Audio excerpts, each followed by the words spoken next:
I was trying to talk to someone who doesn't want to believe because apparently Christianity takes away the law. But that's not what it says. Romans specifically says, does faith somehow make the law void? And he's like, no, God forbid. But through faith,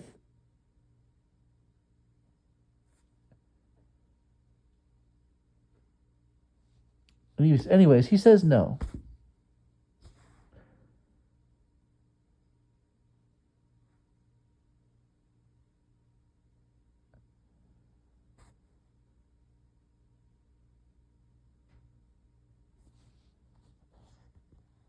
We establish the law.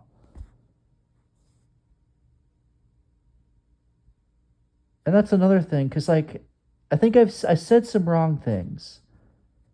There's one thing I got this iffy feeling about. It wasn't necessarily untrue, but it was iffy.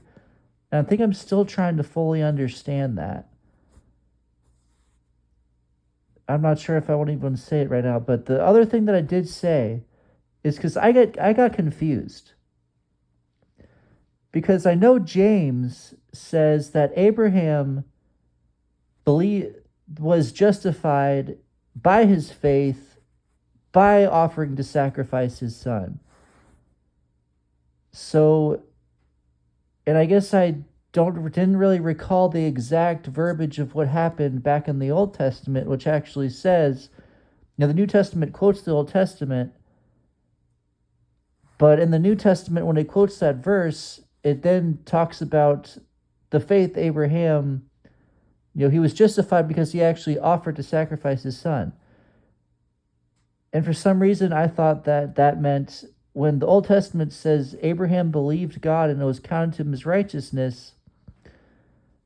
Okay, I feel like I'm going somewhere wrong right here. I want to explain the thing, because what I said is Jesus, first of all, he did not abolish the law. He did not tell you all, you don't have to obey it anymore. Anyways, but what I said to someone was, Jesus fulfilled the sacrificial system. And I felt iffy about that because, and I don't know why, but I think it's because, first of all, what he says is he fulfilled the law. And then in Romans, what it does say is, does faith make the law void? No.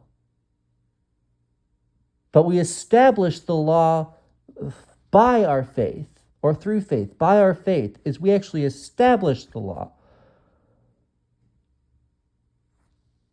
And I feel like I'm just going to type it. So, basically what I'm thinking this means is, first of all, the law in and of itself, what it means and what it's here for, you break the law, something happens. So one way that faith actually establishes the law is that something has to die for the law to even be true, because that's literally the definition of law. The literal definition of law is, this is what you need to do. If you do not do this, or if this is what you need to not do, and if you do this, something will happen to you. That is literally what law is. Literally. So when we say, is the law void? No. And we establish the law by faith. So we actually prove the law actually exists by our faith. Not only did Jesus not abolish the law, he came to fulfill it. And by fulfilling it, he doesn't mean you don't have to follow it. By fulfilling it, he means that he actually fulfilled it. There actually never even was a law. If you think you're a Jew and somehow you're like, oh, I can't believe in Jesus, he abolished the law. No, you are the one who actually does not believe in the law because you don't think you have to be punished. So now I want to get into the story of Abraham, because the actual thing that justified Abraham, according to James, is he actually offered his son. But the verse that it actually says is that God made a covenant. God told Abraham, I'm going to make you descendants greater than, the grains of sand. Look at the stars in the sky. You're going to have as many descendants as they are. It's basically what God said. And then Abraham believed God. He's like, yes, through Isaac, I am going to have all these descendants. He believed God, that was counted to him as righteousness. And I got confused because what James says is what actually justified that was offering his son.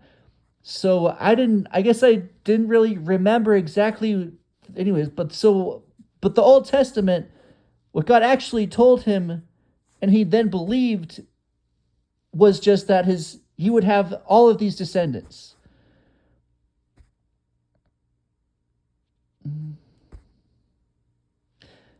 Now,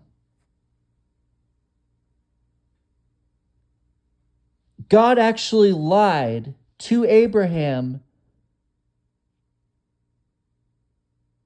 if those descendants don't come through Jesus.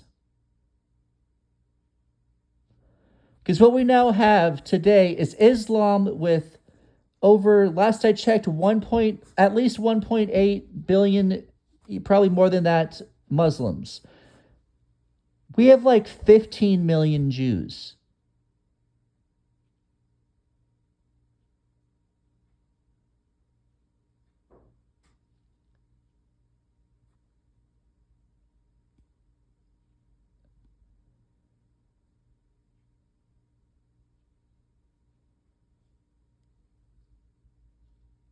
So unless those descendants came through Jesus, and this entire Abraham Isaac scenario was to point you to the death and resurrection of a son that now we are called children of God through,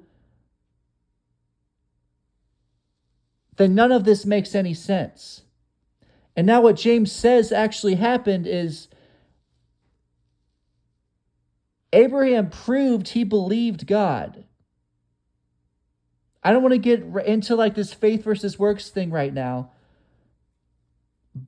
But Abraham actually proved he believed God. It says he believed God simply when God told him about the descendants. But he actually proved that belief when God told him to sacrifice his son Isaac. Because God would not tell him to sacrifice his son Isaac. Otherwise, that would mean he is not God. Because God is not a man that he should lie. But best case scenario, Abraham kills Isaac and he's now has no descendants. Unless Hebrews is true, which says the reason Abraham actually decided to kill his son is because he actually did believe God, and he actually did believe God, that he would have descendants through that son. Therefore, Isaac has to be resurrected. The entire story points to the gospel and numerous descendants through Isaac, Jacob, Jesus. And Lord have mercy on me, Jews, if you don't believe.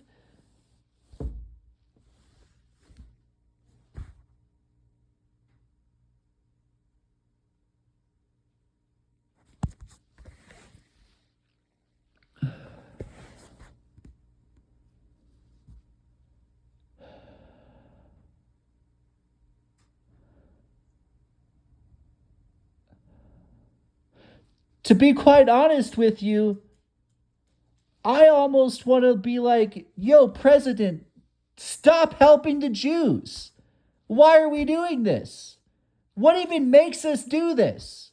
It's like, hey, Jews, if you don't want to believe in Christ, why do you even want us?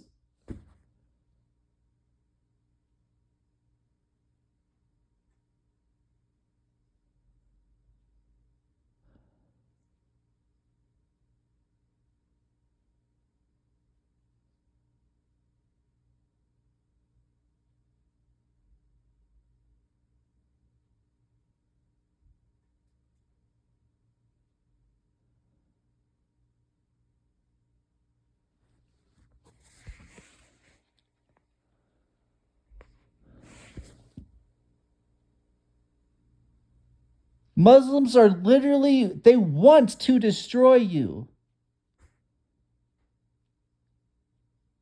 And at the end of the day, if you were offered, I don't know, some sort of deal that was like, if you can prove that Jesus is God to a Muslim, I will give you $1 million. I will not kill your family. Can you honestly tell me that you wouldn't know exactly how to?